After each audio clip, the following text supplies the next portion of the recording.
Jeremy Clarkson once owned a Ford Escort so rare, only 3 were ever made. He drove it for an entire year, called it Gary, then handed it off as a magazine competition prize. Today, that very same car goes for over 80,000 pounds. That's just the beginning. For decades, the man who has put every supercar on the planet through its paces has been quietly gathering the unusual ones, the overlooked ones, the ones nobody ever talks about. Today, we're unlocking the doors to Jeremy Clarkson's secret garage, the Bentley the British government ordered to be destroyed, the Range Rover registered on the very same day as the Queen's, the Ford he demanded a refund on just 1 month after purchasing it. Stay till the end, because number 1 is the car Clarkson himself has described as the worst decision of my life. A British classic he let go for next to nothing and now regrets deeply every single day. Alright then, let's get into it. Number 10, the 1969 Ford Cortina 1600E, his first ever car. Before the Ferraris, before the Bentleys, before any of it, there was a Ford Cortina. Clarkson passed his driving test in 1977. The very same week, he walked down to the local greengrocers in his hometown and handed over his savings for a 1969 Ford Cortina 1600E. Why a Cortina? Because his dad had owned one. And, in Clarkson's own words, "I didn't know there were other cars. I was raised in a Ford Cortina, so I thought I'd better buy a Ford Cortina." Now, the 1600E wasn't a normal Cortina. It was a posh one, the one with the bucket seats, the walnut dashboard, the sport suspension borrowed from the Lotus Cortina. Properly nice for a teenager. And young Clarkson absolutely went to town on it. He fitted extra spotlights to the front, race seats, extra brake lights at the back. Even, and I'm not making this up, fur-lined doors. Years later, on the Grand Tour, he was reunited with that exact same Cortina. By then, the new owner had let it rust into the ground. Clarkson sat across the table from the bloke, said through gritted teeth, "I have never wanted to lean across a table more and plant one on him. Do you have any idea how much love I lavished on that car? And you let moss grow in it. That tells you everything about the man. The first car you ever loved? You never really get over losing it. What was your first car? Drop it in the comments. These are some of the best stories on this channel." Number 9, the Lotus Elise 111S, the 6'4" problem. In the early 2000s, Clarkson needed a small sports car for his then wife. He looked at everything Britain had to offer, the MGF, the TVR Tuscan, even a few Alphas. In the end, he settled on a Lotus Elise 111S. Now, here's the funny bit. The Lotus Elise was designed for someone roughly 5'8". Clarkson is 6'4". Watching him try to fold himself into one of these things is, by all accounts, one of life's great comedy moments. It's like watching a giraffe try to climb into a shoebox. But the Elise itself? It's a proper little British masterpiece. 158 horsepower from a Rover K-Series engine, weighs less than most family hatchbacks, and the steering wheel is wired straight into your nervous system. Colin Chapman, the Norfolk genius who founded Lotus, had a famous saying, "Simplify, then add lightness." The Elise is that idea made real in fiberglass and aluminium. Clarkson kept the Elise for years, and though he's mocked Lotus owners many times since, calling them men who've given up on having fun in the bedroom, he's never said a single bad word about the Elise itself. That, coming from him, is high praise. Number 8, the 1969 Mercedes 600 Grosser, his wife's Christmas present. Right, this is the one foreign car I have to include, because the story behind it is too good to leave out. For Christmas 2007, Clarkson's wife at the time, Frances, bought him a present. Not a jumper, not aftershave. A 1960s Mercedes 600 Grosser, a 38-foot-long, dark green metallic beast that weighed near enough 3 tons. Now, why does a German limousine make a secret garage list? Because of who else owned one. The Mercedes 600 was the most expensive, most advanced car in the world from 1963 to 1981. Elvis Presley owned one. Mao Zedong owned one. Idi Amin owned one. John Lennon, Leonid Brezhnev, even the Pope. If you were a dictator, a rock star, or a head of state during the Cold War, you had a 600. And now, Jeremy Clarkson, a bloke from Doncaster, has one parked in his shed. Everything in it works on hydraulics, not electric motors. Proper, heavy, oily hydraulic systems for the windows, the seats, the doors, the boot. 7 V-belts in the engine base swallow about 50 horsepower from the engine, just keeping the whole circus running. In 2018, Clarkson had it red-trimmed at a small workshop in Surrey. He picked tan leather from a Bentley catalog and dark green carpets from an Aston Martin. The chap at the workshop tried to tell him it wasn't authentic. Clarkson, in true Clarkson fashion, told him he didn't care. So, technically German, but spiritually, now mostly British. Number 7, the 1992 Ford Escort RS Cos with Gary, the one that got away. You heard about Gary at the start. Now you get the full story. In November 1992, Ford rang Clarkson up and offered him a brand new Ford Escort RS Cosworth on a year's loan. But this wasn't a normal Cossie. It was one of just 3 pre-production prototypes ever built, hand-assembled at a reported cost of £250,000 each. It was painted mallard green with a raven hide leather interior. It had a 2-liter turbocharged engine, 4-wheel drive, and a rear spoiler so massive that aircraft pilots could probably see it from cruising altitude. The original owner had named it Gary. Clarkson kept the name. He drove Gary everywhere for a year. Yorkshire Moors, the M1 at 3 in the morning, up the famous Buttertubs Pass in the Dales. He wrote in his Sunday Times column, "Late at night, when all I want to do is get home, it would be sitting there angry and spoiling for a fight." Then in October 1993, Top Gear magazine launched. And to mark the occasion, Clarkson gave Gary away as a competition prize, with a year's free insurance thrown in. In August 2024, that very same car, registration K38 FMC, sold at auction for over £80,000. Clarkson has tried, more than once, to buy it back. Every owner since has refused. If you're enjoying these stories, do me a quick favor and hit that like button. It genuinely helps the channel. Right, on we go. Number 6, the Bentley Continental GT MFB, the one the government crushed. In 2019, Clarkson, May, and Hammond went to Madagascar to film a grand tour special. They needed cars that could survive the worst roads on Earth. So Bentley quietly handed them a development Continental GT, a prototype, never meant to leave the factory. They bolted on a roll cage, lift kits, a snorkel, off-road tires the size of dustbins. They genuinely thought it would fall apart on day one. It didn't, not even close. That Bentley took everything Madagascar threw at it, mud, rivers, mountains, jungle, and asked for more. It had a 4-liter twin-turbo V8, 542 horsepower, and a polished leather interior that looked, by the end of the trip, like it had been through a war. When filming ended, Clarkson loved the car so much he wanted to keep it. There was just one problem.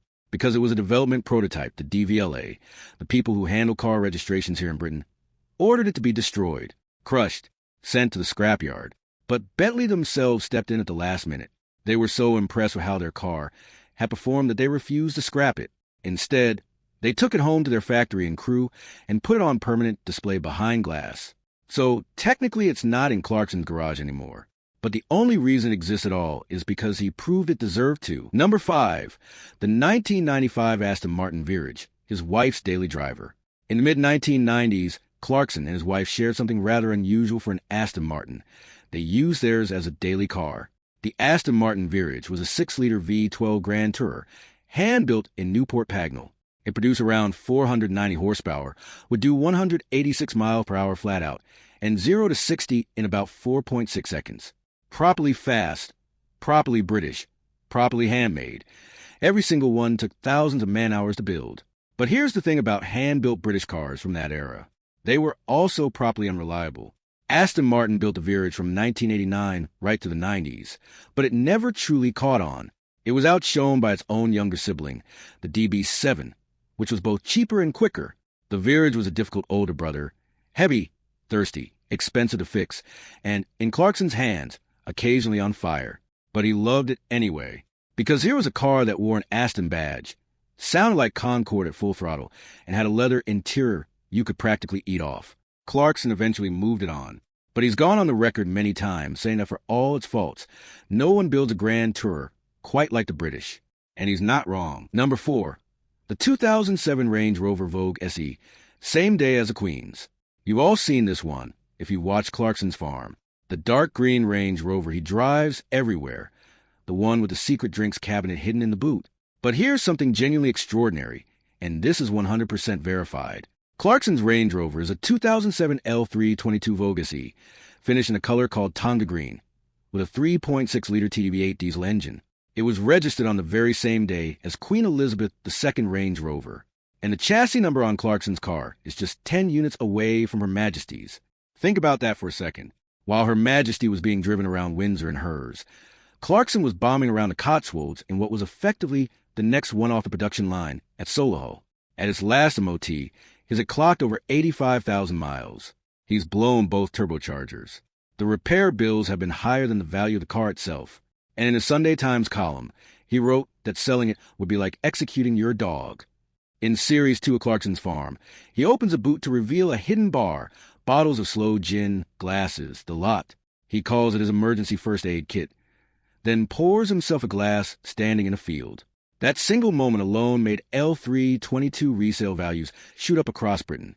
They've gone up about £5,000 on average since the show aired. It is, in his own words, the best car he's ever owned. And looking at his face whenever he gets in it, you believe him. Number 3. The 2005 Ford GT. 1 month. 5 stolen car calls before 9 a.m. Now, this one is properly painful. For 35 years, Clarkson dreamed of owning a Ford GT40, the blue-collar American supercar that beat Ferrari at Le Mans in the 1960s.